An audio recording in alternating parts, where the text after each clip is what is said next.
or less one of the leaders of Realtair, one of the founders and working executives of Realtair. What's your official title at Realtair? CEO.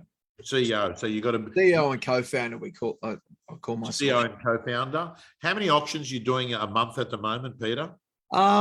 Well, this month is probably, like everyone, a little bit less, but I'm doing during the week, sort of on Wednesdays and Thursdays every fortnight, anywhere between sort of 5 to 10 in rooms, and on Saturdays, can be anywhere between about 8 to sort of 14 on a Saturday.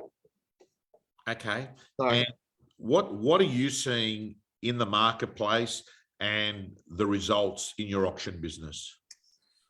Look, we've definitely seen a changing market. I was talking to, when you talk about my REI role, Tim McKibben and myself do with the Real Work Ahead and also the Keeping It Real, and we talk about auction clearance rates. And you look back sort of from March, and each week we've seen a fairly sort of steady decrease, which I think, to go from the high 70s to then to the low 50s, which we've had in the last couple of weeks, is a pretty fair reflection on what's happening in the market right now. And as you probably know, Tom, when you're out there as an auctioneer, the thing I love about it is that you're right in the thick of the transaction. So if you ever want to know what's happening in the sentiment of the market, there's no better example of that than auctions. But yeah, buyers are getting a little bit trickier. They're getting a bit fewer and far between. Sellers are just now, I think, in the last couple of weeks, getting a little bit more realistic to the market than what they were probably sort of the 4 or 5 weeks ago. So there's a little bit more of a shift, and I don't know that we've kind of seen the end to this tough market yet. Yeah. So Pete, today Tech Tuesday is essentially a conversation with you or someone from Realtair about how tech can help real estate agents list and sell more property. It was very interesting because today, Pete, I've got a special group called Real Estate Gym Plus. These are people that are all, they're people writing 1 to 4 million. There's 85 of them, right? So they're high performers. And I'd love to actually get you involved with these, with this group of people. But we were doing a presentation on effective business units, and Troy Malcolm, who I think you know who Troy is. Yeah. So Troy was doing a bit of a presentation on EBU as it is in McGrath's. And the biggest shift that's happened is the shift from the first team member that you bring into your business used to be an admin sort of help all-rounder type person. And now that's changed.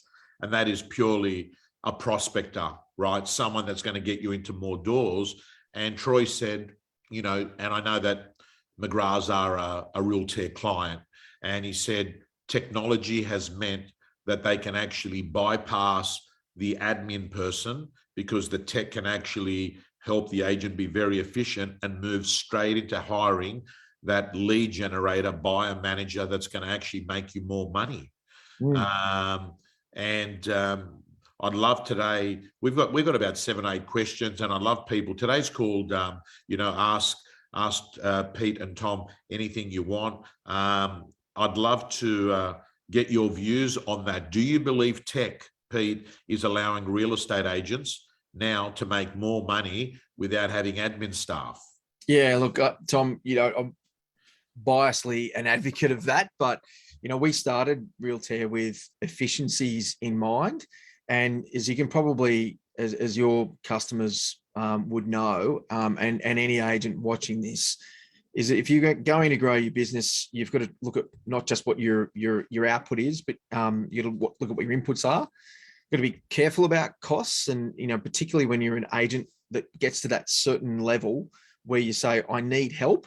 It was a natural default many years ago to go straight to an administrative resource. However, technology, because it links things together for you, it provides that level of efficiency. It lets you be able to operate in a process, in a platform that you can go from the start to the finish.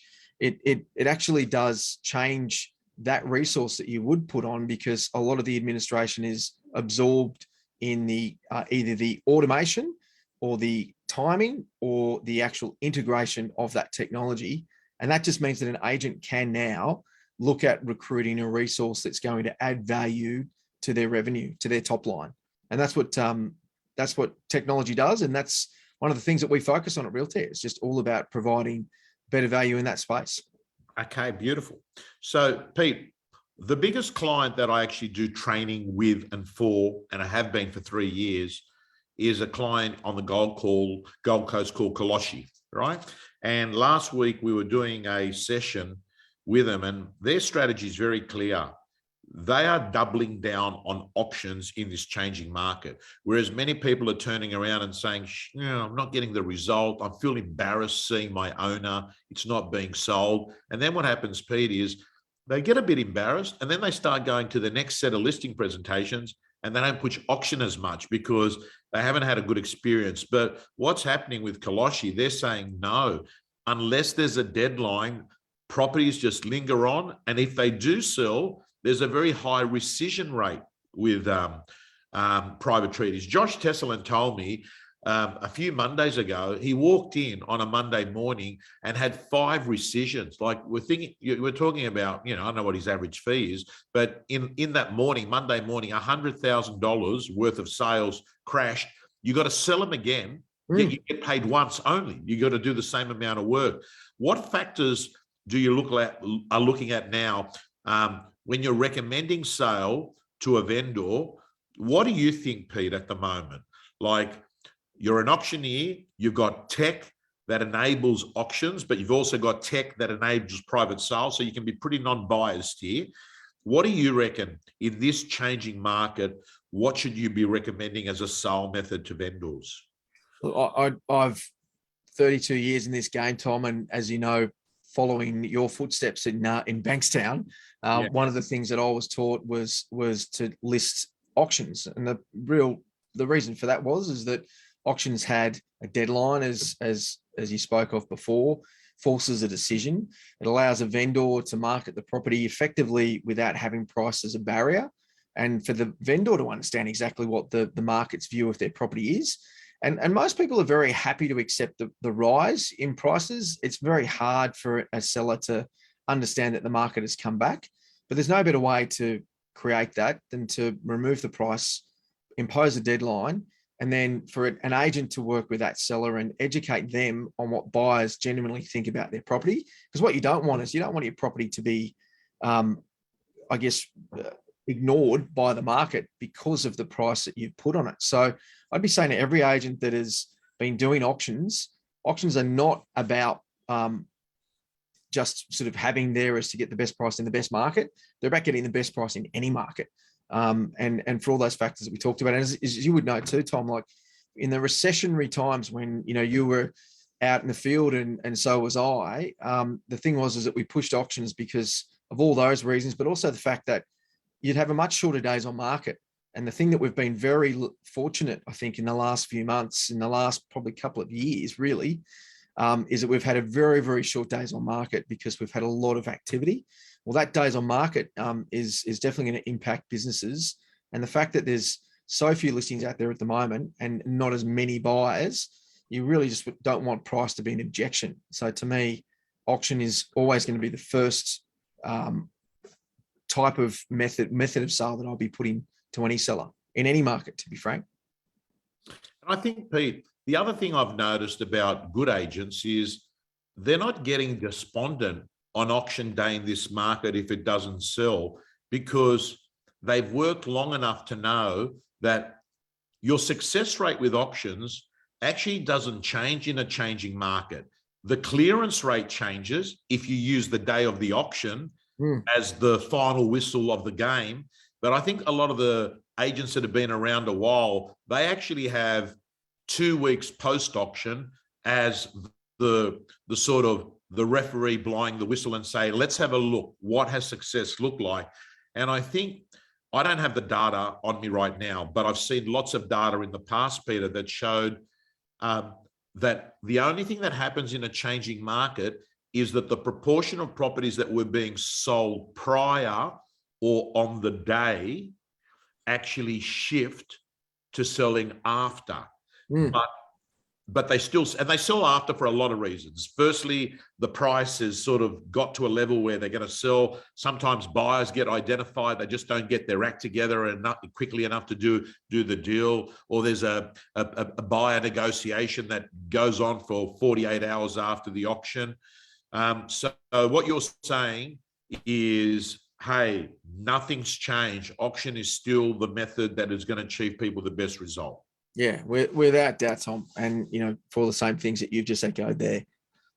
Okay. So Tracy's written a question in, and she's got, and by the way, anyone that's got any questions, please, in the chat box, anything to do with tech, anything to do with real estate. And I'll come back to those questions in the chat box in a second. I can see there's one there already. But Tracy wrote in, Peter, and she says, I have 11 properties. And my question is, some have been on a few months. Does it not look bad that I have not sold them? I know the reason why, but people driving past my signs may not. I feel my owners and then think it looks bad for me. So yeah, Pete, what's your view? Like, lots of signs without a sold by on there. Is there sending a bad message to the marketplace about the agent? I don't think so at all, Tom. I think the thing, I'd much prefer to have a signboard up and for longer than not having one at all. I think, was it Chaz Tarby that wrote that book, List and Last? If you've got the stock, you can actually make some money. The comment that Tracy makes about, that she feels for her owners and that she thinks it makes it look bad for her. I actually don't think that's the case at all. I mean, look, the owners have got to make the decision as to whether they accept the market. So as long as Tracy's doing everything, which I'm sure that she is, to educate those sellers to what exactly is happening in the market right now, then she's doing all that she can do.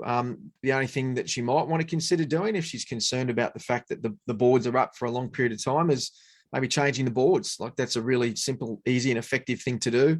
A lot of these are photo boards, Tom, and changing the hero shot and getting some other shots done is a really easy and simple message, which can freshen up the marketing, but ultimately, it's going to come down to price and method of sale. And I'd probably say that those boards that are up right now probably aren't auction boards, and the conversion to auction would be a really appropriate consideration for Tracy, I think, to chat to our owners about.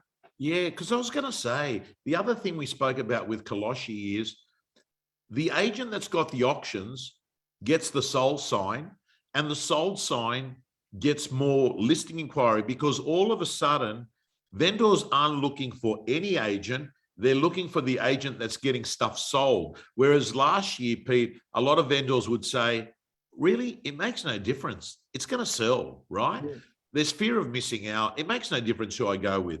Now, all of a sudden, they're realizing, hey, I actually need a good agent because things aren't selling. But I agree with you, Tracy. Let me tell you, if you had the choice of having 11 boards up or having no boards up, you'd pick the 11 boards up, because we're very fortunate in real estate that we're able to have the equivalent of what other people have, billboards. People pay big money for the billboard industry and media, right?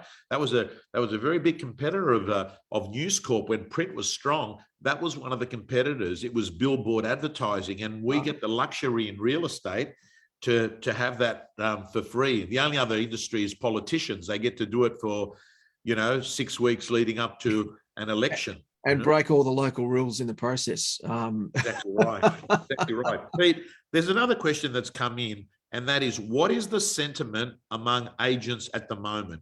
You talk to so many principals and leading agents.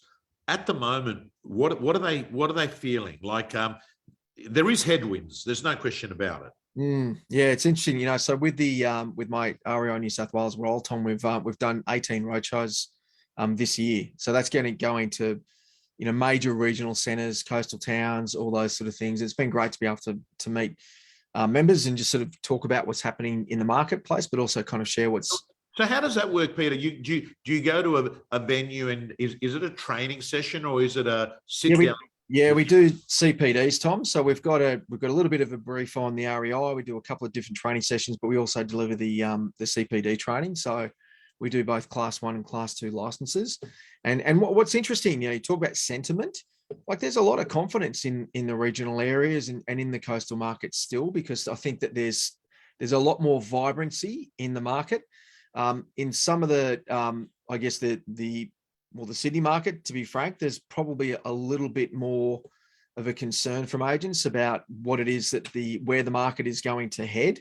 I think the thing for those that have been in the market for a long period of time, we've been through this before, whether it's GFC, whether it's recession, you understand and accept that it's cyclical. And, to me, as I've been saying to a lot of newer agents, to be quite frank, we've had a really, really good run. And this is just the balance of the market. Very rarely in the 32 years, and I'm sure you'd agree with this, Tom, that you find that you're in great markets for a long period of time. You're actually in great markets for a really short period of time.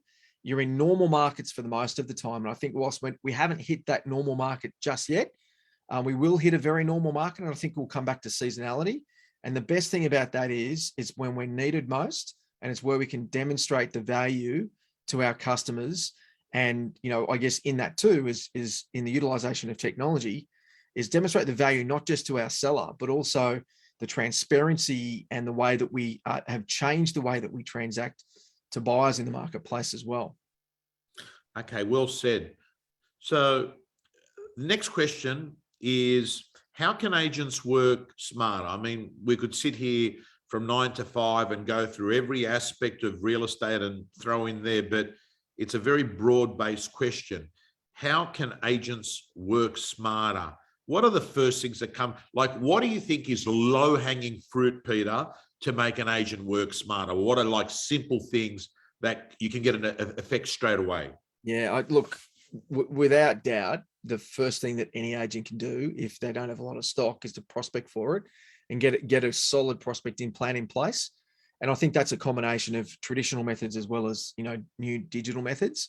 I was talking to a business in Melbourne who has had our platform and has been using Pitch well for the proposals, and they just hadn't picked up the price update part of it.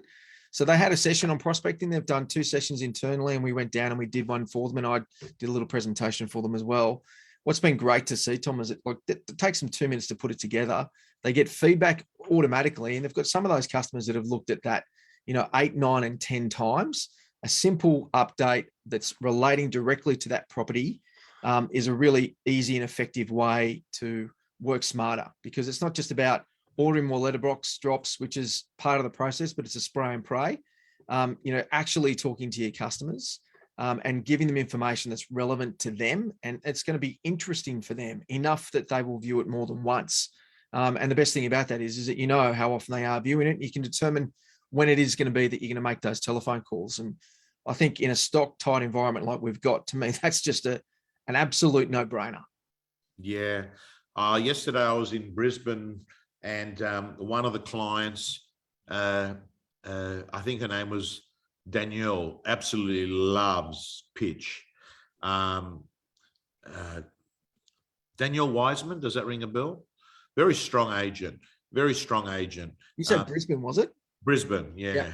Very strong agent. And I think what came out of the conversation is this ability to get triggered when a client is looking at a specific part of your proposal. Like, I think it's still Pete, I think it's still very underrated in the whole scheme of things. If you can think what the client's thinking right now, right? If you're able to actually, if you had which it can never work, and it's immoral and illegal, but if you were able to have a camera in someone's living room, and then that camera was showing, oh, wow, look, they're looking at the proposal. Okay, they've stopped looking at TV and they're looking at the proposal. Oh, wow, trigger in, look at, what are they looking at? The fee. They're worried about the fee, right? So you're able to be like a chip in someone's brain. But the truth is, more or less, that's what Pitch does. Yeah. When you say that, Tom, you remind me of Big Brother. I think that's probably the only home that you'd ever be able to do that legally. But what I was talking to these guys down in Melbourne about is that, like, letterbox drops are great. You got to do them, but you're doing that for top of mind awareness. And what you are guaranteeing is that whatever you print as a letterbox drop will end up in the bin. There's no doubt about that, because people don't keep those and collect them. They put them in the bin at some point. It's the time that it goes from the letterbox to the bin, across your eyes, and to hit that recognition. And they are effective, right? But the thing is that you don't know when that person looked at it. And you'll never know when they looked at it, because from the letterbox to that bin, it could be a second, or it could be 10 days because they bring it inside their home. When you're using digital technology, you actually know when they've looked at it, and it gives you then the opportunity to make that decision as to when you connect. So let me tell you, Pete, I keep analyzing the agents that are writing the $1 million in the GCI, and I'm going to show you what my latest prospecting intel has shown, that this now appears to be where agents are saying they're getting most of their stock. Open for inspections, which we know it's tried and tested. The buyer sellers, these are people that say, I'm buying, and if I buy, I'll sell. So having them as a category. And look at this, digital price updates. 1 year ago, digital price updates would not have been there in part of their prospecting system. Like, it's up there. Expired listings is critical at the moment, Pete, because they are, door knocking, nurture calls, reviews, whether they're on REA or Google, Rate My Agent, whatever you're using, Dear Neighbor letters, leftover just sold videos, geo farming, old internet leads. All these things work in combination, not in isolation, Peter. We're not saying, they've been replaced, but to me, the main thing is that digital price updates now are a major form of your prospecting plan. Yeah, well, it's our data says 1 in 10 will turn into an appraisal. So it's just, the facts are there. It's undisputable data. And like, we're doing, across the country, I think we're doing about 40 or 50,000 a month that are going out across the country. So, agents that have kind of embraced the technology are really using it wisely and well, and encourage everyone to do that, irrespective of, which brand of technology they're using. Very, very effective. Okay. But we much prefer them to be using Realtair than anything else, of course. Absolutely. Okay. Now, next one. What do agents need to do to weather this potential storm? Now, Pete, in your mind, we were in a nuts market. We've gone to a market now that's shifted to normal. Are you thinking it's normal, or do you think it's trying to find itself? Where I don't think it's found its balance yet, Tom. Right. My personal opinion, but look, statistically, we won't really know that. You look at some of the commentary that's come out about property prices. There really hasn't been a lot of negative press on property prices, but I'm sure that talking to a lot of auctioneers and agents at the moment is that there's been quite a shift. And if you look at it year on year, and we'll probably start to see some media, further media on this in the next probably 4 to 6 weeks. And I think that will change the market a little bit. It'll put a little bit more of a jolt in it, but hopefully that will jolt it back into our normal seasonal arrangement. But, I think the biggest thing that an agent needs to do in this market is just accept that the market past is exactly that, to work on the market present. And Con Stathopoulos, from McGrath Parramatta, he said in a podcast we did the other day, he said that the market is between your ears. It's what you think the market is. We are there to list and sell property and get the best price that we can. And of course, that means interpreting and understanding and communicating and educating. But our opinion should not get in the way of that. I think that's a critical thing that we need to ignore and just accept that the market is the way that it is right now, and it's going to keep changing. So an Uber driver that dropped me home last night got talking about real estate. It was really interesting, Pete. He said, "What a great market." And then I realized there's no such thing as a bad market. It's either good for one person or it's bad for the other, right? And he goes, "Oh, I've been looking to buy for the last 2 years, and now I think I can get something in the next month or two. I've got my $50,000 I've saved up. I'm going to buy in Blacktown. The things I were looking at, they were going for 800. Now I can buy them for around 740. He goes, it's a really good market." And it made me realize it's either good for the buyer or it's good for the seller. But if you're a great real estate agent that's adopted technology, that can have crucial conversations, that understands pricing, that's got a structure, that's got methodology, probably got to work pretty hard. The market's always good because real estate's not Bitcoin. People don't do the transaction to try and make a buck. They're doing the transaction, Pete, generally for lifestyle purposes. I reckon 9 out of 10 times. Yeah, right? I agree. Yeah. Absolutely. Now, let's move on. We got another question, and that is prop tech. So, firstly, the question is, how can prop tech like Realtair help agents? Listen, just once and for all, what does prop tech stand for? Like, it is a word that everyone's using now. Prop tech. No one's using that word 2 years ago, right? Yeah, I know. Well, it's almost like there's like a shortening, an abbreviation, and then you put tech at the end. So you got fintech, you got reg tech, and you got prop tech. I mean, prop tech is so broad. Look, the only thing I think that I do a presentation in the roadshow around technology. I talk a lot about what's happening in the States, and I'm actually heading over to the Inman conference in Las Vegas in August. And that's the first time that's been back on for 2 years. And I was there in 2019 was the last time I was there. Is it a good conference, Peter? Is it a good experience? It's eye-opening, Tom, because the US in so many ways is so far ahead of us, but so far behind us. And we're so valuable in our engagement with them as they are with us, because there's things that we can take away on both sides. And if you look at prop tech in the US, and we certainly have followed it here in Australia, like there's billions and billions and billions of dollars being invested, and not just by private equity companies, but by brands. You've got Compass and Keller Williams and all the rest of it, but then you've got the emergence of new technology over there, Tom, iBuyers and power buyers. And those new technology pieces, whilst they don't have a direct impact on our market here, certainly will in the years to come, because the way that the transaction is viewed is that if you're not embracing technology, then you will get left behind. And none of these new technology platforms, Tom, remove the role of an agent, that's what's really encouraging. What it does do, though, is it changes the role of the agent. And my fear for our industry is, we go back to some normality, and we go back to this seasonality, and we accept that it's a normal market, and we go back to doing the normal things that we used to do, that we know.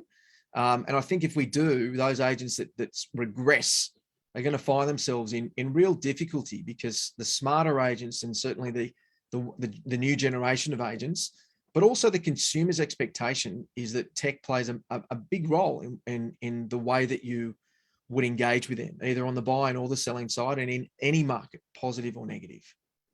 Okay, so Pete, it'd be good when you come back from the conference, it'd be good to do one of Tech Tuesdays, the best of Inman 23. Oh, for sure. And I'd love you to unpack it, because a lot of our agents don't have the ability, or just not set up to actually go over there.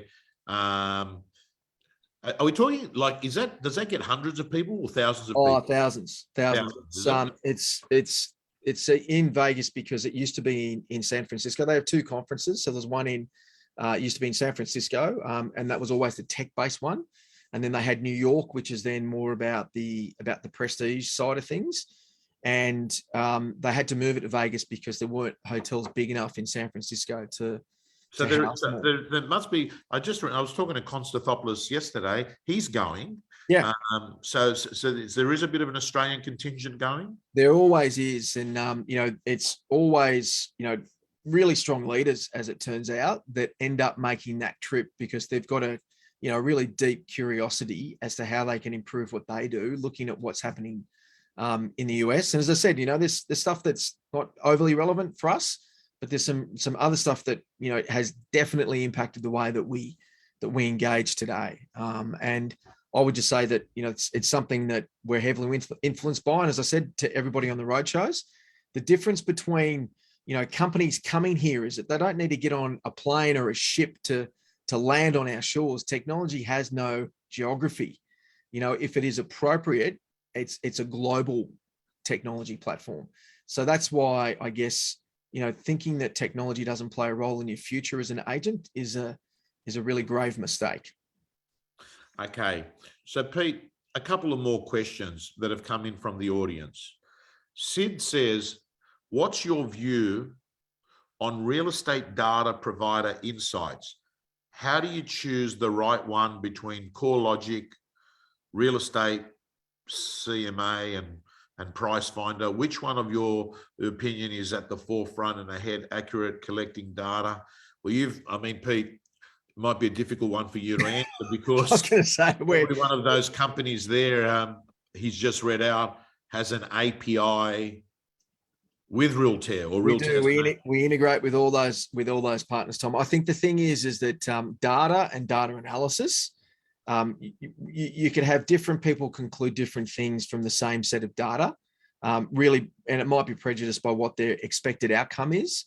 I think the thing about all of those providers is that if I was looking to get data insights on my particular area, so my geography that I focus on, I'd be looking at all of them that I've got access to, and I'd be doing a lot of research around all of those so that you can draw your own conclusions. I think, unless it fit your view, because I think it's really, really important that if you do send anything out to a customer and you send an insight, then that customer who receives that says, well, that's, your opinion, Tom, of what you think about my suburb or about my property. So I think that you've got to make sure that in any of those that you agree with the insights that have been put forward by each of those providers. And there are subtle differences, just like they are each week with clearance rates between all the providers. I don't think, and I might be wrong here, but that we've actually had the exact same clearance rates across the country coming from all of the providers because they're not collecting all the same results. They're all similar, but not the same. And that's why I think it's important that you do look at it, and once you send it out, it becomes your opinion. So you want to make sure it reflects that. Yeah. And Sid, I have to say to you, just extending on what Peter's just said, I think the data agent is the winning agent in 2022 and beyond, because long gone is the agent that was fast talking, high pressure, intimidating. And I think you're seeing a more intelligent, articulate person that pulls out data and actually doesn't say to an owner, there's two ways you can tell an owner, hey, you're not going to get your price. One way is the old fashioned way and say, hey, listen, I've got to tell you, no, I think you're off the mark. Or the second way is to actually just pull out an X-ray, which is what doctors do, which is a CMA, and say, hey, I want to let you know, I just can't see it on this X-ray. Everything I'm trying to do is I can't see it. Help me understand how you think it's falling in this on that X-ray. So yeah, and I think that and I think all those companies he's just mentioned there, Peter, are all very strong businesses that are pretty robust with their data. Yeah, and just to add to that, Tom, I agree with you 100%. The thing about it is that going back to our opinion, we can give an opinion of the market, but what we want to really provide sellers is actual facts. What is it that a buyer is prepared to pay? What is it that a buyer paid for a property? We've got access to all of that, and an owner, I think, has got an expectation that we would do all of that research. And if you look at just the simple pricing of property, for an estimated selling price in New South Wales, there's about 12 different points that we need to take into consideration at arriving at that estimate. Every single one of those, a seller could get online and find out all that information. So it's not enough just to collect it. You've got to be able to interpret that and have a really good presentation to that seller as to why you've got the opinion that you have from that data. So that's why I was saying before, once you send it on, it becomes yours. So you want to make sure that you stand behind it.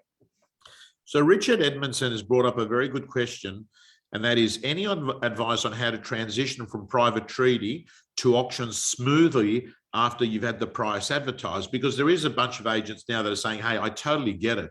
I need to actually move towards auctions. So what they're doing is they're trying to shift their stock.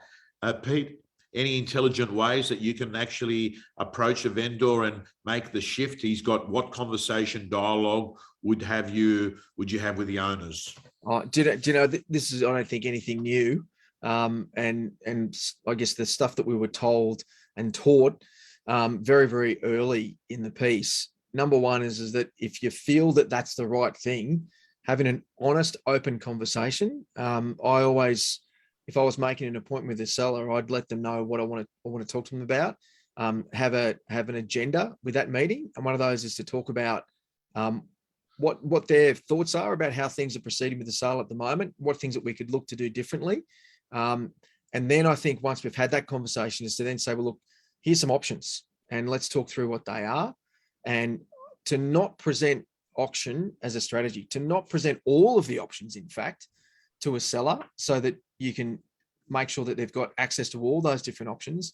Doesn't mean that we have to thrust something down their throat, but put it all on the table and have a conversation about it. But setting that up, if I had a property that was for private treaty and I was looking to convert it, I'd be ringing the seller and say, listen, I've been thinking about you and I've been thinking about your property, and I wanted to come and have a conversation about how we could look at maybe changing things up to find a result for you, because no one's on the market to test it, particularly in this market. They're on the market to sell it, and they're looking for, the right advice. I've taken that as a catch line from a franchise, but they're looking for the advisor, and that's who we are. We've got to give them the advice, but we've also got to have the evidence to back it all up. So yeah, that's what I'll be doing.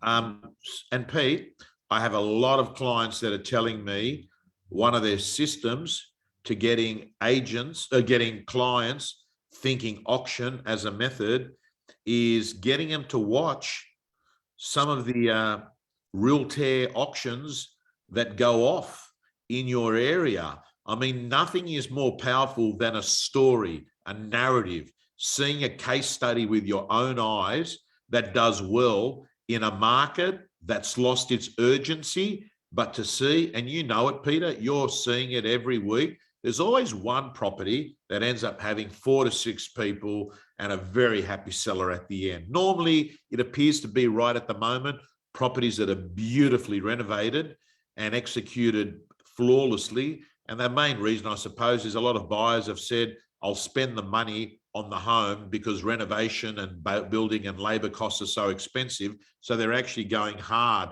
where it used to be the fixer-uppers. Now it's the brilliant homes. But, Richard, I would suggest that also sharing case studies. And the other thing, Pete, I'll say, and this is just a tip to all our listeners and viewers, is this is the first time sometimes you can swallow your pride and say to someone, hey, listen, when I first came to see you, look, it was a different world. I wasn't to know the market was going to change. You weren't to know the market was going to change.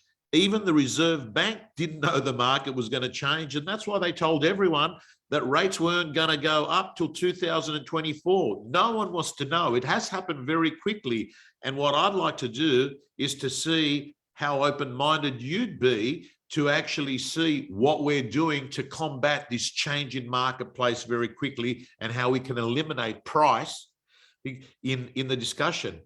Anyway, let's look at another question that's come through from Rishab Sharma. How can Realtair assist a new member in a business who has been hired as a prospector? Can it help you with prospecting? Can Realtair help with prospecting? Yeah, the price update, Tom, is the critical thing there. The thing about it is, you with all the agencies and agents that you deal with, the thing that we covet the most is that we say, well, it's my data, my customer, my client, and you feel like you own them. Well, unless you've actually got a relationship with them and that you nurture that relationship, then you don't have data and you don't have a client. You certainly do not have a relationship. And the only way to establish that is to make a connection. And digital technology can provide that initial connection in some instances. And when we're talking about the price update, sending something that's relevant to the person who owns that property is going to be much, much better received than just sending something that's generic.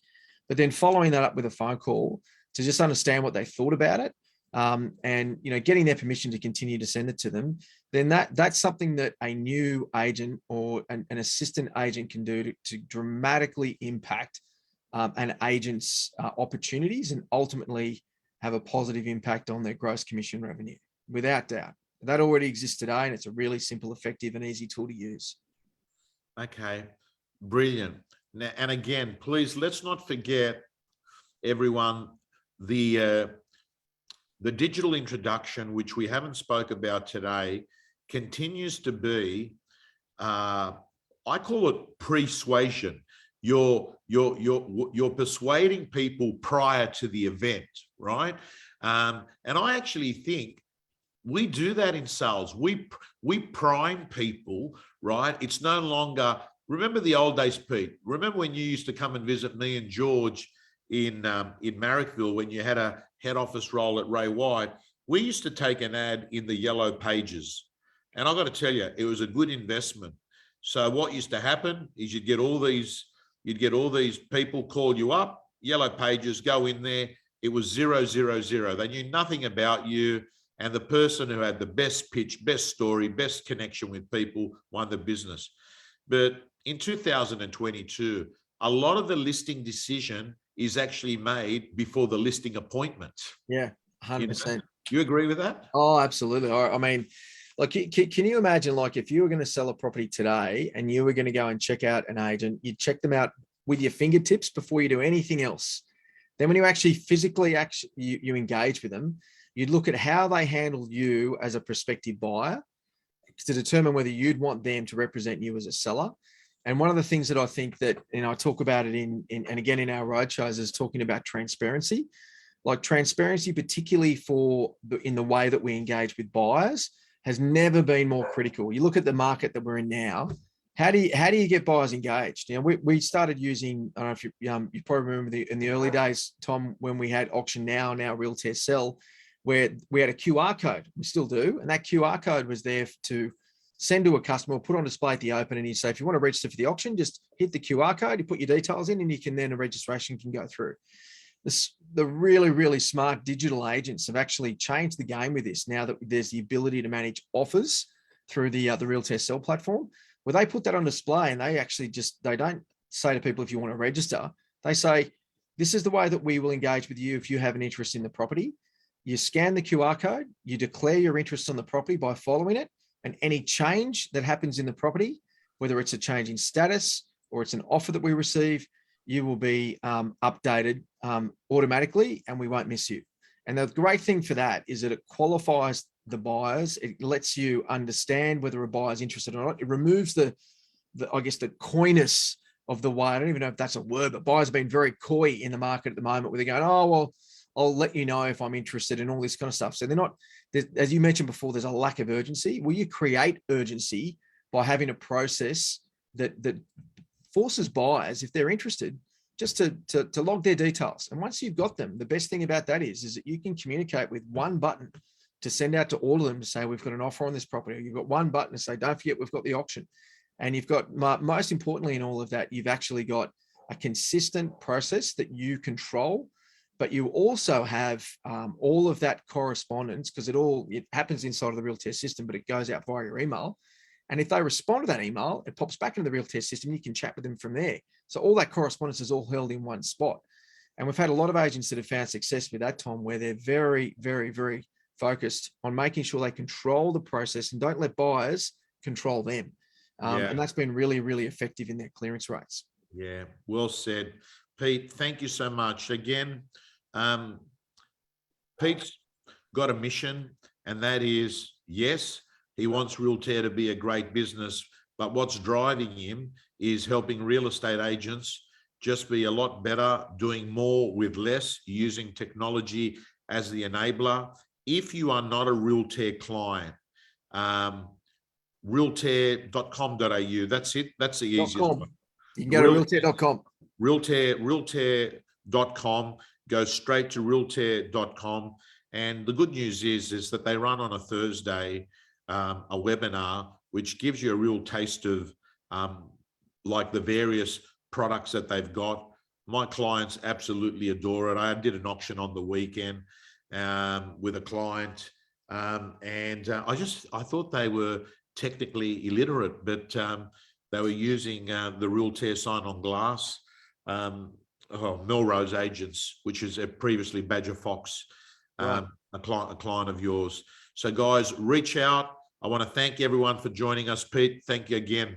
No, thank you, Tom. Appreciate it. And thanks for everyone that's tuned in and watched. I hope you get some value out of it, and all the best out there. Remember, the market's between your ears, and there's plenty of help and tools to assist you with it. Thanks, Tom. All righty. Goodbye to all our Facebook people. Goodbye to all our Zoom people.